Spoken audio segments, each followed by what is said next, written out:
Finding a balance with man and nature is not always the easiest thing to do. The city of Port Orange, Florida is very proud to move to the forefront of taking on the balance of man, nature, and the environment to blend all three together in unison for a final harmonious conclusion. Not all lakes are created equally, and what you're seeing is the results of man and nature working together to benefit the environment. In January of 2016, the city of Port Orange was proud to have made this a reality. But where did these spectacular bodies of water come from? Residents of Port Orange, they all generate wastewater, which is flushed down the toilet or down the sink. This makes its way via the collection system to the city wastewater treatment facility. There we provide high-level disinfection treatment, and when the water leaves our facility, it can go a number of places. It can go to storage tanks located within the city. It can make its way out to the reclaimed lakes where it's stored, and it can be harvested later for use for reclaim for irrigation. The conception came in 1998, and the first dirt came out in 2003. This 3 million gallon tank behind me was part of the project, and the filter system was the last bit of the project. The filter project was first designed in 2013. The project started in 2015, and it was completed January of 2016. The filter system polishes the water coming out of the lake, and it is pumped into the reclaim tank, and then from the reclaim tank it is pumped to the public for irrigation and to the golf courses for irrigation of the greens and tees. All right, this project consists of two lakes out here, Lake A, which is a 100-acre lake. Lake B is a 75-acre lake. These lakes receive the treated wastewater from the wastewater facility, where the lakes provide additional treatment. Additional nitrogen and phosphorus is treated in the lake biologically. We have 11 solar bees total in the lakes out here. What the solar bees do is they provide constant mixing from different layers of the lakes, because we do not want stratification of the lake. So we want the bottom and the top to always be in contact. This provides extra contact time between the biological mass that's in the lakes and the nutrients we're trying to remove. And the solar bees are completely green, they're solar powered and require no electricity. When we need to harvest the water out of the reclaimed lakes, we harvest it via an intake structure. It's pumped there through the filter, and then it's filtered and it goes back into the reclaimed tank, at which time it's then pumped back to the public during demand.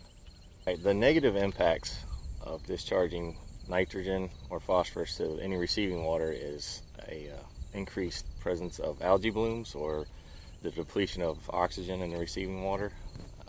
When we discharge these lakes out here, it provides enough time to be biologically treated by the lakes with the help of the solar bees. So if discharge is needed out here to the receiving wetland, we have drastically reduced the nitrogen and phosphorus loading on the environment. Getting the city off the Halifax River with our effluent and bringing it out here to our outfall that we just put in to go into the wetlands that were burned out from the 1998 firestorm. The seasonal aspect of reclaimed water production means that there is more reclaimed water, more effluent available during the wet season than during the dry. In this manner, more water can be stored in the reservoir during the wet season and recovered for irrigation during the dry periods. Now, the excess water that is not used for irrigation is available for recharge to the aquifer. The reservoir project was conceived in the late 90s as a means of recovering additional reclaimed water that was otherwise discharged to the Halifax River. Where I'm standing at the city's water reclamation facility is immediately adjacent to the Halifax Drainage Canal. The city has the ability to pull stormwater out of the canal, filter it, and put it into the reclaimed water supply during periods of high rainfall.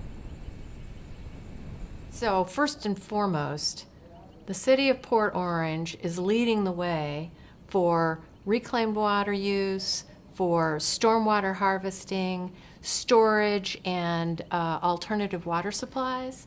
And the thing that makes this so unique is this city is at least a decade ahead of not only their peers, communities of similar size, but ahead of the big boys. Another important benefit of this project is taking the wastewater that's treated to high standards and reusing it beneficially. That saves water from the aquifer. It provides irrigation water. Did you know that in the city of Port Orange, it has the largest network of purple pipes, that's the distribution system for reuse, anywhere in Volusia County? The advantage is everybody here is very passionate about taking care of the environment and taking care of the people. This is an opportunity with the Outfall project to do both. The environment is cared for. We take the water out to the reclaimed lakes, and it gives our community an opportunity to use reclaimed water for irrigation. The excitement here in Port Orange about the Outfall, as far as we're concerned, that project is not complete. We have built a man-made, now turning into a natural ecosystem out there. This project is a great, forward-thinking, innovative project, and I invite all sister cities in Volusia County, in the state, anywhere in the nation that have concern about their precious water systems to come on out, take a look at what we did, maybe observe some best practices, take them home, put them to use. With the completion of the Reclaimed Water Reservoir Outfall and Filtration Project, Port Orange will not rest on these achievements. Now they turn to the future and how these lakes have the potential to be used for many things to benefit the city. The citizens of Port Orange can be proud of what their city is doing to benefit the environment.